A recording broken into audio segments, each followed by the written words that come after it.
السلام علیکم ناظرین، آپ دیکھ رہے ہیں ون اسٹیپ آفیشیل نیٹورک اپنے میزبان محمد رضوان کے ساتھ۔ ناظرین، شان رمضان کی یہ خوبصورت محفل افطار ٹائم آپ ہمارے ساتھ ون اسٹیپ آفیشیل نیٹورک پر دیکھ رہے ہیں۔ ناظرین، آج 17 رمضان المبارک 1441 ہجری ہے۔ آج کا جو موضوع گفتگو ہے، آج ہم بات کریں گے کہ کس طریقے سے جو مکہ کے سردار تھے، قریشی سرداران قریش تھے، وہ نبی کریم صلی اللہ علیہ وسلم کے ساتھ مذاکرات بھی کرتے تھے اور دوسری طرف نبی کریم صلی اللہ علیہ وسلم کے اوپر الزامات بھی لگاتے تھے کہ معاذ اللہ نبی کریم صلی اللہ علیہ وسلم ساحر ہیں یا جادوگر ہیں۔ آج میرے ساتھ شامل گفتگو جو مذہبی اسکالر موجود ہیں عطاء المصطفیٰ، اور جو میرے ساتھ ثناخوان مصطفیٰ موجود ہیں سید ریاض حسین شاہ صاحب۔ آپ دونوں حضرات کا پروگرام کے اندر تشریف لانے کا بہت شکریہ۔ عطاء المصطفیٰ، آج کی جو گفتگو کا ہم شروع کرتے ہیں وہ یہ ہے کہ جو سرداران قریش تھے وہ ایک طرف تو مذاکرات کرتے تھے نبی کریم صلی اللہ علیہ وسلم کے ساتھ، پھر دوسری طرف وہ معاذ اللہ نبی کریم صلی اللہ علیہ وسلم کے اوپر الزامات لگاتے تھے کہ آپ ساحر ہیں۔ تو اس کے پیچھے کیا حقیقت ہے اور کیا واقعات ہیں جو ہمارے ناظرین تک آپ پہنچائیں گے آج؟ بسم اللہ الرحمن الرحیم۔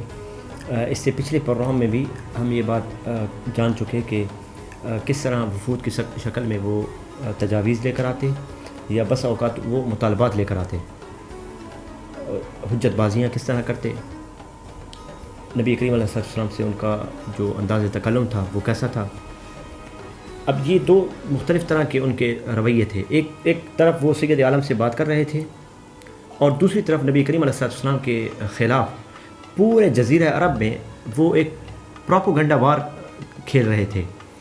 اس کے لیے انہوں نے یہ طے کیا تھا کہ حج کے موقع پر چونکہ لوگ کثرت سے زیادہ ہجوم ہوتے مکہ شریف کی طرف آیا کرتے تھے اور تجارتی منڈیاں بھی آباد ہوا کرتی، تو اس وقت ان کی ایک نشست میں انہوں نے یہ بات طے کی تھی کہ ہم جہاں سے قافلے داخل ہوتے ہیں مکہ میں ان جگہوں پر بیٹھ جائیں گے اور جو بھی کافر آئے گا تو اس کو ہم بتائیں گے کہ نعوذ باللہ یہ جادوگر ہیں، نعوذ باللہ یہ مجنون ہیں، مختلف طرح کے یہ کاہن ہیں، یہ ساری چیزیں۔ اور اس حوالے سے جو ان کے اجلاس ہوئے وہ ان میں بھی وہ کہتے تھے کہ ہم نے کیا کہنا ہے، یعنی آنے والوں کو کیا، تاکہ وہ یہ بھی طے کرتے تھے کہ ہم نے ایک ہی میسیج دینا ہے، یعنی بہتان اگر لگانا ہے، الزام لگانا ہے تو ایک ہی لگانا ہے تاکہ وہی پورے جزیرہ عرب تک پہنچے، کیونکہ مکہ مرکز تھا، تجارت کا بھی مرکز تھا اور سید عالم صلی اللہ علیہ وسلم کا ظہور بھی وہیں سے ہوا تھا، اور پھر جزیرہ عرب کے جتنے بھی قبائل تھے وہ بھی مکہ کی طرف دیکھ رہے تھے کہ وہاں کے لوگ کیا کہہ رہے ہیں، اور پھر یہی پیغام پورے جزیرہ عرب تک پہنچتا۔ سید عالم صلی اللہ علیہ وسلم کی نعوذ باللہ کردار کشی یہ ان کا وتیرہ تھا،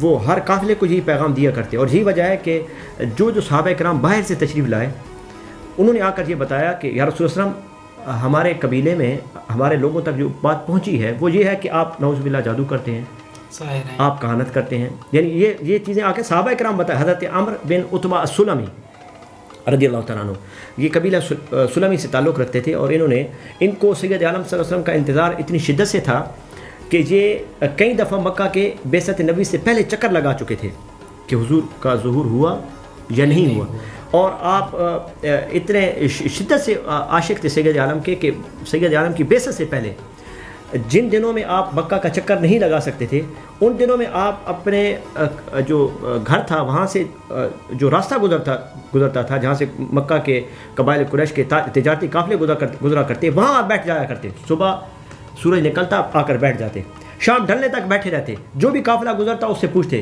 کہ کیا مکہ کی کوئی نئی خبر، یعنی لوگوں سے پوچھا۔ یا نبی کریم صلی اللہ علیہ وسلم کا ظہور ہوا تو پھر ایک تجارتی قافلے نے آپ کو بتایا کہ نبی آخر الزمان کا ظہور ہوا اور وہ کہہ رہے ہیں کہ میں اللہ کا نبی ہوں، تو انہوں نے پوچھا کہ لوگ ان کے متعلق کیا کہتے ہیں، تو انہیں بتایا گیا کہ لوگ تو ان کو نعوذ باللہ کاہن کہتے ہیں، لوگ ان کو ساحر کہتے ہیں، لوگ ان پر طرح طرح کے الزامات لگاتے ہیں۔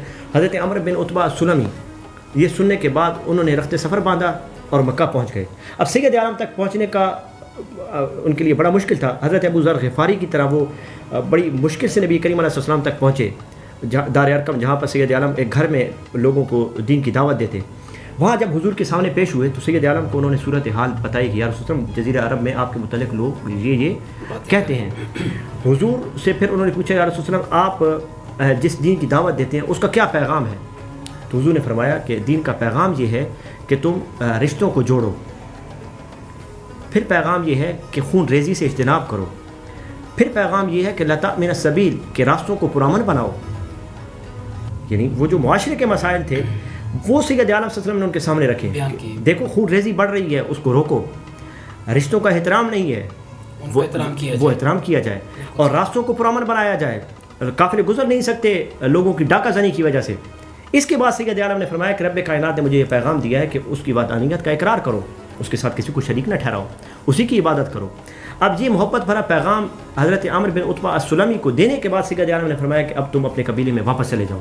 تمہیں پتہ ہے یہاں حالات کیسے ہیں, یہاں تمہارے لیے رکنا یہ مشکل ہو جا, اور یہاں سے تم چلے جاؤ. انہوں نے کہا یا رسول اللہ پھر ملاقات, یہ ایک ملاقات تھی. دیکھیے اتنے انتظار کے بعد حضور سے ایک ملاقات ہوئی, تو سید عالم نے فرمایا کہ تم جب سنو کہ میں نے مدینہ کی طرف ہجرت کر لی ہے تو پھر تم میرے پاس آ جانا. اب وہی عامر بن عتبہ السلمی جو اس سے پہلے راستوں پر بیٹھ کر لوگوں سے یہ پوچھا کرتے تھے کہ کیا کوئی مکہ کی نئی خبر تو بتاؤ, سید عالم کے ظہور کی خبر پوچھا کرتے تھے, اب وہ وہی بیٹھ کر یہ پوچھا کرتے تھے اب مکہ کی کوئی خبر بتاؤ, یہ جاننے کے لیے کہ کیا سید عالم نے مدینہ کی طرف ہجرت کی ہے یا نہیں ہے. اس طرح انہوں نے زندگی کے وہ 10 سال جو سید عالم نے مکہ میں 13 سال مکہ میں گزارے, 13 سال کا عرصہ وہ آپ نے اس طرح انتظار میں گزارا. اور پھر جب سید عالم مدینہ النبی صلی اللہ علیہ وسلم تشریف لے گئے, وہاں عمر بن عتبہ السلمی سید عالم کے پاس پہنچے. اب ان کے ذہن میں تھا کہ پہلے جب میں حضور کو ملا تھا تو دار ارقم میں چند لوگ تھے جو آپ پر ایمان لا رہے تھے, اب تو وفود کے وفود آتے ہیں. پتہ نہیں سید عالم کے ساتھ ایک ملاقات ہوئی تھی, حضور نے مجھے یاد بھی رکھا ہوگا یا نہیں. تو اور اب اتنی زیادہ تعداد مسلمانوں کی ہو چکی ہے, تو انہوں نے سید عالم کے سامنے جیسے ہی آئے تو پوچھے یا رسول اللہ کیا آپ نے مجھے پہچانا ہے؟ تو حضور نے مسکرا کر فرمایا کہ تم عمر بن عتبہ السلمی ہو. نام بھی سرکار کو یاد تھا. حضور نے فرمایا تم عمر بن عتبہ السلمی ہو. وہ رو پڑے. انہوں نے اس وقت عرض کی یا رسول اللہ میں دعائیں کرتا رہا. قلبی کیفیت انہوں نے اپنی سامنے رکھی, اس کو ہم تخیل کو لوگوں کے سامنے رکھ رہے ہیں. میں آپ کا انتظار کرتا رہا کہ آپ کب مکہ آپ کا ظہور ہوگا, اور ظہور پر ملاقات ہوئی, ایک ہی ملاقات ہوئی. پھر آپ کے ہجرت کا میں انتظار کرتا رہا. یا رسول اللہ کوئی ایسا وقت بتائیں جس میں رب کائنات سے دعا کی جائے تو رب کائنات اس دعا کو فوراً قبول کر لے. یا رسول اللہ میری دعائیں تو بڑی دیر سے قبول ہوئیں, انتظار کرتے کرتے وقت گزر گیا. تو حضور نے فرمایا جوف اللیل الاخر, اے عمر رات کا پچھلا پہر, اس میں جو دعا کی جائے رب کائنات اس کو قبول کرتا ہے.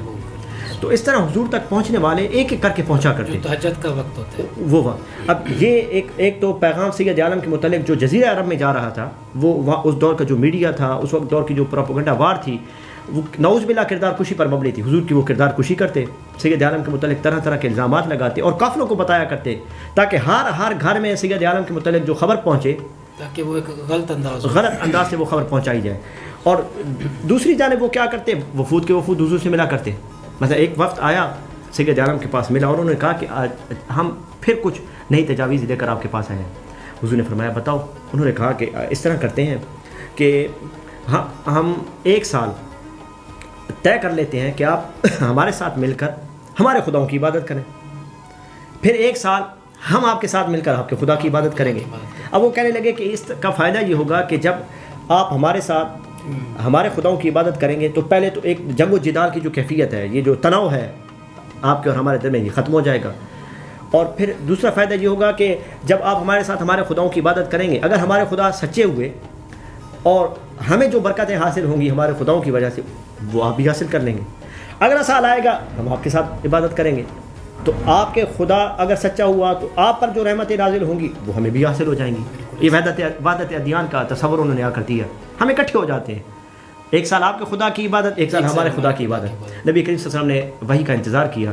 رب کائنات نے سورہ کافرون نازل فرمائی, قل یا ایھا الکافرون لا اعبد ما تعبدون ولا انتم عابدون ما اعبد ولا انا عابد ما عبدتم ولا انتم عابدون ما اعبد لکم دینکم ولی دین. کافروں کو کہہ دیجئے لا اعبد ما تعبدون, میں ان خداؤں کی عبادت نہیں کروں گا جن کی تم عبادت کرتے ہو, ولا انتم عابدون ما اعبد, اور نہ تم عبادت کرنے والے ہو اس خدا واحد کی ان خداؤں کے ساتھ جس کی میں عبادت کرتا ہوں. لکم دینکم ولی دین, تمہارا دین تمہارے لیے اور میرے لیے میرا دین. تو یہ وحدت ادیان کا پہلا پیغام کفار مکہ نے دیا تھا. تو اس طرح وہ عقلی طور پر اپنے دلائل کے ساتھ لیس ہو کر سید عالم کے پاس مختلف طرح کی تجاویز اور کبھی مختلف طرح کے مطالبات لے کر آتے, لیکن جب نجی محفلوں میں گفتگو کرتے تو انداز مختلف ہوتا. ابو جہل کو ایک کافر سردار نے کہا کہ کبھی تم نے یہ کلام سنا ہے, یہ کلام ہمیں لگتا نہیں ہے کہ یہ نبی کریم صلی اللہ علیہ وسلم نعوذ باللہ گھڑتے ہیں یا اس میں کوئی سحر ہے. کلام تو آفاقی ہے, کلام تو آسمانی ہے. کیا تم نے کبھی سنا ہے؟ ابو جہل نے بھی سنا تھا حضور کے سے آیتیں، وہ بھی بیٹھ کر ایک دوسرے کے ساتھ یہ بات کیا کرتے تھے کہ یہ کلام تو ہمیں آسمانی لگتا ہے، یہ وہی ہے. تو ابو جہل نے جب یہ بات سنی کہ سردار بھی ڈگمگا رہے ہیں تو اس نے ایک سردار کو مخاطب کرتے ہوئے فرمایا ماذا سمعت، میں نے خاک سنا ہے. تنازعنا نحن وبنو عبد مناف اشرف، سنو ہمارا اور بنو عبد مناف کا جو جھگڑا ہے وہ سرداری کا جھگڑا ہے، سیادت اور قیادت کا جھگڑا ہے. اطعموا اطعمنا حملوا حملنا فآتوا آتینا. دیکھو انہوں نے سیادت حاصل کرنے کے لیے، مکہ کی سرداری حاصل کرنے کے لیے اپنے دسترخوان کو وسیع کیا، ہم نے بھی وسیع کر دیا.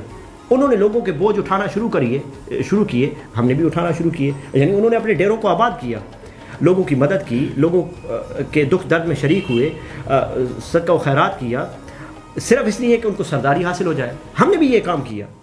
پھر جب ہم دونوں برابر کے مقابلے میں آ گئے، اس طرح جس طرح میدان میں دو گھوڑے دوڑتے ہیں، جب اس پوزیشن میں ہم آ گئے تو ان میں سے ایک شخص کھڑا ہو گیا، وہ کہنے لگا کہ میں اللہ کا نبی ہوں. وہ کہنے لگا میں یہ کس طرح تسلیم کر لیتا ہوں. یعنی نجی محفلوں میں وہ اس طرح گفتگو کیا کرتے تھے سید عالم کے متعلق کہ نعوذ باللہ یہ سید عالم کا اعلان نبوت. ابو جہل کے تصور یہ تھا کہ سید عالم مکہ کی سرداری چاہتے ہیں. تو مختلف یعنی زاویوں سے جب ہم دیکھتے ہیں کہ ایک طرف حضور سے کی تجاویز لے کر آ رہے ہیں، مطالبات ظاہر تھا وہ یہ تھا کہ نبی کریم صلی اللہ علیہ وسلم کے ساتھ وہ مذاکرات کرنا، اور جو ان کے باطن کے اندر جو چیزیں تھیں وہ بت انہوں نے بتوں سے اپنے باطن کو بھرا ہوا تھا. منافقت تھی، اور جو لوگ تھے جو صحابہ کرام تھے ان تک وہ باتیں پہنچانی، پھر قبائل قریش کے اندر یہ باتیں مشہور کرنی. یعنی ان کے ظاہر اور باطن دونوں کے اندر فرق تھا.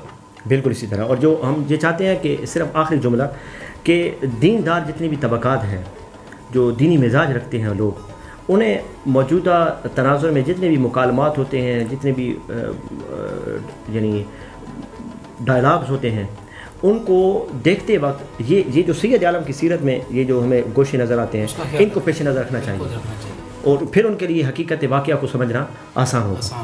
بالکل صحیح، بہت شکریہ. ماشاءاللہ. سید ریاشہ صاحب، 17 رمضان المبارک اور آج کا نعتیہ کلام. جی میں نعتیہ کلام پیش کرنے سے پہلے عطاء المصطفیٰ بھائی نے پہلے بات کی کہ دعا قبولیت کا وقت آخری پہر ہے، تو رمضان شریف کا یہ مہینہ چل رہا ہے، تو اسی حوالے سے میں کہتا جاؤں کہ تمام جتنے ہمارے سننے والے دوست ہیں کوشش کریں کہ رات کے اس پہر میں جاگ کر اللہ کو یاد کریں، اور دعائیں انشاءاللہ قبول ہوں گی، اور ہمیں چاہیے کہ ہم رمضان شریف کے اس مہینے سے فائدہ اٹھائیں.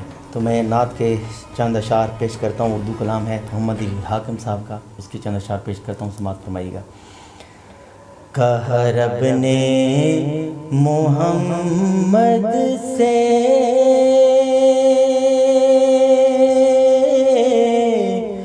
وعدہ یہ ہمارا ہے، رب نے محمد سے وعدہ یہ ہمارا ہے، ہم دیں گے اسے جنت نوکر جو تمہارا ہے، کملی والے نوکر جو تمہارا ہے. اور شعر کا بھی سماعت کہ کیا شان محمد ہے، محبوب کی مدحہ میں کیا شان محمد ہے،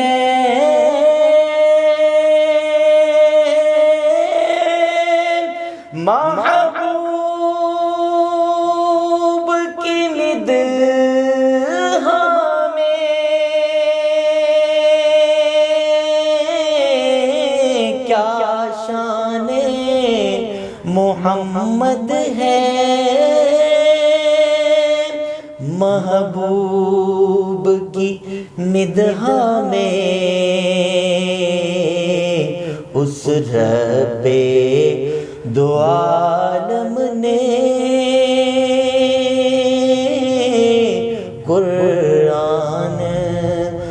اتارا ہے قرآن اتارا ہے، اور جس دن سے ملی نسبت سرکار دو عالم کی،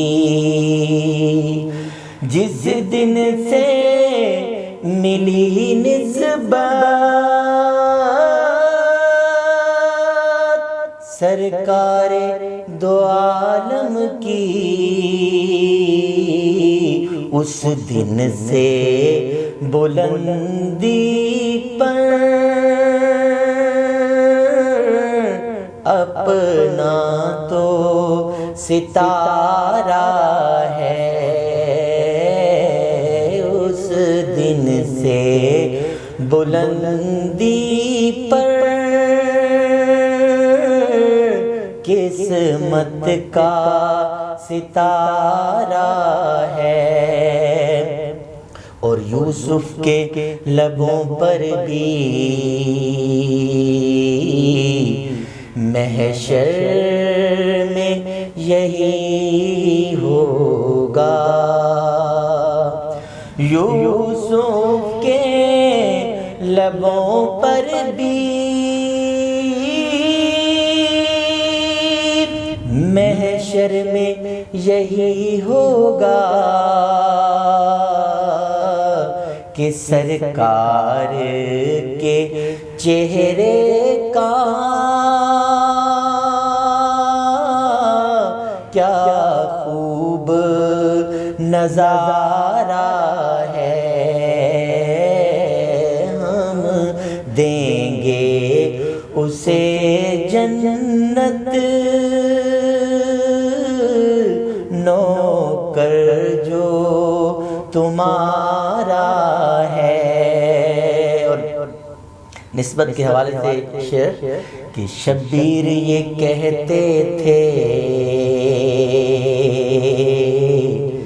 کربل میں فدا ہو کر،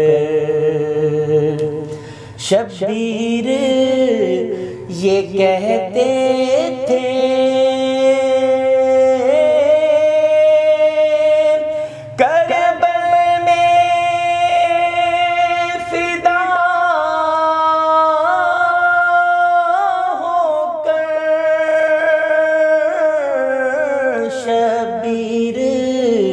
یہ کہتے تھے کربل میں فدا ہو کر کہ جو کچھ بھی ہے اے نانا تیرے نام پہ وارا ہے، جو کچھ بھی ہے اے نانا تیرے نام پہ وارا ہے، کہا رب نے محمد سے وعدہ یہ ہمارا ہے، ہم دیں گے اسے جنت نوکر جو تمہارا ہے۔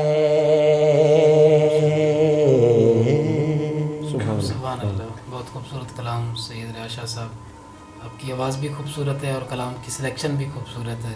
آپ دونوں حضرات کا بہت شکریہ کہ آپ پروگرام کے اندر اپنا وقت نکالتے ہیں اور ناظرین تک یہ خوبصورت ٹرانسمیشن جاری ہے رمضان المبارک کی۔ ناظرین، آج کے اس رمضان ٹرانسمیشن افطار ٹائم کا وقت اپنے اختتام کی طرف جا رہا ہے۔ اپنے میزبان محمد رضوان اور one step official network کی پوری ٹیم کو دیجیے اجازت، اللہ نے کے بعد۔